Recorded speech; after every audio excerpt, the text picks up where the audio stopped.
दिल्ली में सिद्धारमैया ने social balance बनाए रखने के लिए 3 डीसीएम नियुक्त करने का सुझाव दिया। कल देर रात तक इस बारे में मल्लिकार्जुन खड़गे, केसी वेणुगोपाल और रणदीप सिंह सुरजेवाला के साथ लंबी बातचीत हुई।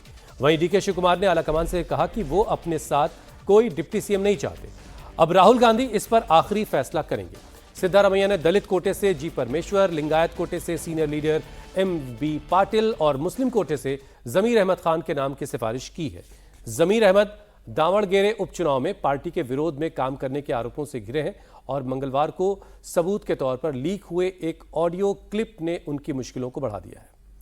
सिद्धारमैया के बेटे यतेंद्र सिद्धारमैया का मंत्री बनना तय है। सूत्रों के मुताबिक सिद्धारमैया ने अपने करीबी 8 से 10 विधायकों को भी मंत्रिमंडल में शामिल करने का आग्रह किया है। इनमें खास तौर पर जमीर, एचसी महादेवप्पा, संतोष लाट, बसवराज रेड्डी, वेंकटेश बी सुरेश, पुटरंग शेट्टी और बीके हरिप्रसाद शामिल है। अब हाईकमान डीके शिवकुमार से चर्चा के बाद इस पर फाइनल मुहर लगा सकते हैं। हमारे सहयोगी टी राघवन इस वक्त हमारे साथ सीधे जुड़ रहे हैं। राघवन, नामों को लेकर के डीके शिवकुमार की लिस्ट और सिद्धारमैया की लिस्ट में कुछ खींचतान बाकी है या कोई एक आम राय बन चुकी है? जी देखिए हुसैन, दोनों ही नेता अपनी अपनी लिस्ट लेकर दिल्ली में बैठे हुए हैं। कल काफी लंबी चर्चा हुई है, लेकिन राहुल गांधी से उनकी चर्चा नहीं हो पाई। इसलिए ये कहा जा रहा है कि आखिरी जो मोहर है वो राहुल गांधी लगाएंगे। लेकिन इंडिया टीवी पर आप पहली बार उन नामों को जान सकते हैं, देख सकते हैं जो कल डीके शिवकुमार के साथ मंत्री पद की शपथ ले सकते हैं। 2 चरणों में मंत्रिमंडल का गठन होगा, ऐसी पुष्टि हो चुकी है। और पहले चरण में जो 10 से 12 मंत्री डीके शिवकुमार के साथ शपथ ले सकते हैं, उनके नाम एक बार फिर हम आपको बता दें। यतेंद्र सिद्धारमैया, ये सिद्धारमैया के बेटे हैं और इनको सिद्धारमैया ने क्योंकि पद त्याग किया है, इसीलिए उसके एवज में इनको मंत्री पद दिया जा रहा है। उसके बाद डॉक्टर जी परमेश्वर हैं जो होम मिनिस्टर रहे हैं सिद्धारमैया कैबिनेट में और दलित चेहरा है, तीसरे बड़े नेता हैं कर्नाटक कांग्रेस के। और इनको ये भी कह रहे हैं सिद्धारमैया कि अगर 3 डिप्टी सीएम बनाए जाने चाहिए और उनमें एक नाम इनका भी चल रहा है। केजे जॉर्ज ऊर्जा मंत्री रहे हैं सिद्धारमैया कैबिनेट में, ईसाई कोटे से इनका नाम लगभग तय माना जा रहा है। हालांकि इनके बारे में यह भी कहा जा रहा है कि राज्यसभा भी जा सकते हैं। ये डिपेंड करता है कि अगर सिद्धारमैया राज्यसभा नहीं जाते तो उनकी जगह इनका जाना तय लग रहा है। इनके बेटे राणा जॉर्ज को फिर इनकी जगह मिल सकती है। रामलिंगा रेड्डी ट्रांसपोर्ट और मुजराई मिनिस्टर रहे हैं सिद्धारमैया कैबिनेट में। प्रियांक खड़गे आपको पता ही है, मल्लिकार्जुन खड़गे के बेटे और आईटी बीटी मिनिस्टर रहे हैं सिद्धारमैया कैबिनेट में। MB Patil heavy industries ministry रहे हैं। ईश्वर खंड्रे वन मंत्री रहे हैं। कृष्ण बैरगौड़ा जो है वो हाईकमान की चॉइस माने जाते हैं। वो हालांकि किसी भी कैंप का हिस्सा नहीं है। लक्ष्मी हेब्बालकर को एक महिला चेहरे के तौर पर वो महिला बाल विकास कल्याण मंत्री रही हैं सिद्धारमैया कोटे के कैबिनेट में। और बैरती सुरेश, ये जो कुरबा लीडर हैं, 2 कुरबा लीडर यतेंद्र सिद्धारमैया और बैरती सुरेश, इन लोगों का नाम सबसे आगे चल रहा है। इसमें सबसे बड़ी बात यह है, कंटेंशन जो है हुसैन, वो ये है कि सिद्धारमैया ने ये प्रपोज कर दिया है कि 3 डिप्टी चीफ मिनिस्टर होने चाहिए, तभी कास्ट और सोशल बैलेंस को बनाए रखा जा सकता है 28 के चुनाव के लिहाज से। हालांकि डीके शिवकुमार ये कह रहे हैं कि वो पावर सेंटर में किसी भी तरह का डिल्यूजन नहीं चाहते हैं। वो नहीं चाहते हैं कि अलग अलग पावर सेंटर्स बने, क्योंकि सिद्धारमैया भी अभी यही कह रहे हैं कि वो बेंगलुरु में रहकर सक्रिय राजनीति करेंगे। तो एक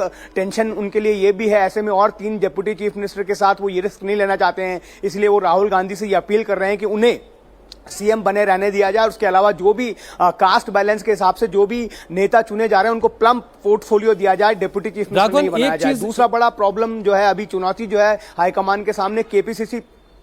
राघवन, जो जिन नामों पर सहमति नहीं बन पा रही है, मतलब ये जितने नाम आपने गिनाए ये तो शपथ लेने वाले हैं, वो कौन कौन से नाम हैं जिन पर डीके और सिद्धारमैया दोनों में खींचतान चल रही है, और डिप्टी सीएम वाले मामले का क्या हल निकल रहा है?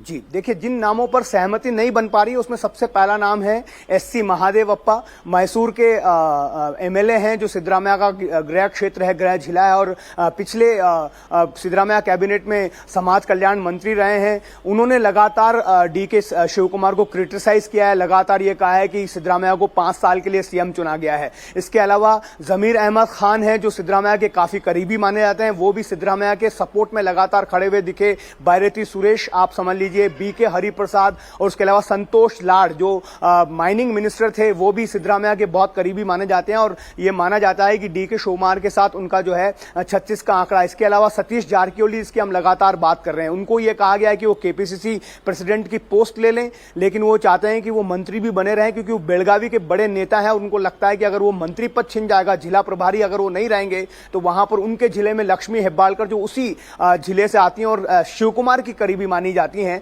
उनका दबदबा वहां पर हो जाएगा। इसीलिए वो दोनों पदों के लिए लड़ रहे हैं। हालांकि कांग्रेस हाईकमान ने यह साफ कह दिया है कि इस बार 1 पोस्ट 1 लीडर का जो है फॉर्मूला जो तय किया गया था उसी पर काम किया जाएगा। सबसे बड़ा कंटेंशन डिप्टी चीफ मिनिस्टर को लेकर भी आपने बिल्कुल ठीक कहा हुसैन, क्योंकि सिद्धरामैया ये चाहते हैं कि DK शिवकुमार को एक छत्र पावर नहीं मिल जाए, इसलिए वो कह रहे हैं कि कास्ट बैलेंस को, सोशल बैलेंस को ध्यान में रखते हुए 3 डिप्टी CM जो है वो जरूरी है। हालांकि DK चलिए शिवकुमार इससे राघवन, मना कर आपकी भी रहे हैं। निगाह ही है, हम भी नजर रखे हुए कि आज राहुल गांधी के से मुलाकात के बाद किस फैसले पर आखिरी मोहर लगती है। क्या DK की उतनी चलेगी जितने वो चाहते हैं, या सिद्धरामैया अपनी डिप्टी CM वाले फॉर्मूले को अमल में लाने में कामयाब रहेंगे? थोड़ी देर में कुछ तस्वीर साफ होने लगी। बहुत शुक्रिया राघवन हमारे साथ जुड़ने के लिए।